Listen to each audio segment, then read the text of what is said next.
ay kailangan lang po natin itong i-click ang transfer po dito guys. Ito pong nakalagay po sa bandang right side po, no, yung transfer. Click po natin yung transfer, ayan. So ngayon po, which is mag-cash out po tayo or mag-transfer po tayo papunta po sa GrabPay wallet natin. So ito po yung i-click po natin sa baba, yung GrabPay wallet. Yan, click po natin yan.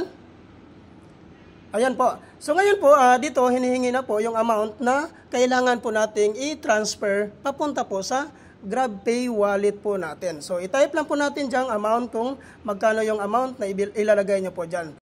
Take note lang po guys na kailangan po magpasobra po kayo ng 15 pesos po sa inyong pag-cash out or pag-transfer po. Dahil po yan ang service charge ng pag-cash out po natin. So ayan po, no, after natin ma-type dyan yung amount po na gusto nating i-transfer papunta po sa ating GrabPay wallet.